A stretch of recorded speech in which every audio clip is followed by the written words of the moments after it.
నేను యేసుక్రీస్తు నామములో మీ అందరికీ హృదయపూర్వక వందనాలు తెలియజేస్తా ఉన్నాను. ఈరోజు ఒక చిన్న విషయంపై మాట్లాడదాము. బైబిల్ గ్రంథంలో మనకి క్రైస్తవుడు ఎలా ఉండాలి, క్రైస్తవుని యొక్క గుణగణాలు ఎలా ఉండాలి అనేది బైబిల్ గ్రంథంలో మనకు స్పష్టంగా తెలియపరిచారు. మనం గలతీయులకు రాసిన పత్రిక 5:22లో చూసుకున్నట్లయితే మనకి అక్కడ క్రమ పద్ధతులు మనకు అక్కడ రాయబడి ఉన్నాయి.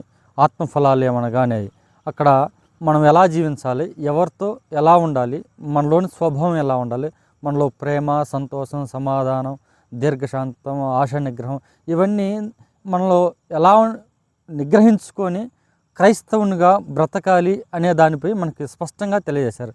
ఒక క్రైస్తవునిగా, ఒక సామాన్య విశ్వాసిగా బ్రతకాలంటేనే ఇన్ని నిష్టలు దేవుడు మనకు చూపిస్తే, బోధకుడు అవ్వాలని బోధించేవారు ఇంకా ఎలా ఉండాలి, వారికి ఇంకా కఠినమైనగా ఉండాలని బైబిల్ గ్రంథం మనకు తెలియజేస్తూ ఉంది. అదే యాకోబు రాసిన పత్రిక 3:1లో మనకి తెలియపరచ ఉందన్నమాట. ఆ మాట 3:1లో ఏముందంటే, నా సహోదరులారా, బోధకులమైన మనం మరి కఠినమైన తీర్పు పొందుదామని తెలుసుకొని మీలో అనేకులు బోధకులు కాకుండా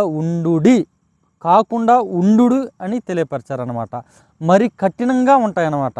అందుకని దయచేసి మనం బోధించేటప్పుడు ముందు మనలోని క్రైస్తవునిగా, ఒక విశ్వాసిగా మనకి ఏ లక్షణాలు అయితే కావాలో, ఎలాంటి విశ్వాసం అయితే కావాలో దాన్ని మనం దృఢపరుచుకొని తర్వాత మనం దేవుని వాక్యాన్ని బోధించే వైపు కానీ వెళ్తే అది మన జీవితాలకే మంచిదని ఈ వీడియో ద్వారా మీకు తెలియజేస్తూ ఉన్నాను. వందనాలు. ప్రభువైన అయిన యేసుక్రీస్తు నామములో మీ అందరికీ హృదయపూర్వక వందనాలు తెలియజేస్తూ ఉన్నాను. ఈరోజు ఒక చిన్న విషయంపై మాట్లాడదాము. బైబిల్ గ్రంథంలో మనకి క్రైస్తవుడు ఎలా ఉండాలి, క్రైస్తవుని యొక్క గుణగణాలు ఎలా ఉండాలి అనేది బైబిల్ గ్రంథంలో మనకు స్పష్టంగా తెలియపరిచారు.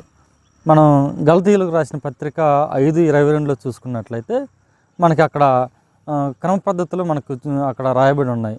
ఆత్మఫలాలు ఏమనగానే అక్కడ మనం ఎలా జీవించాలి, ఎవరితో ఎలా ఉండాలి, మనలోని స్వభావం ఎలా ఉండాలి, మనలో ప్రేమ, సంతోషం, సమాధానం, దీర్ఘశాంతం, ఆశా నిగ్రహం, ఇవన్నీ మనలో ఎలా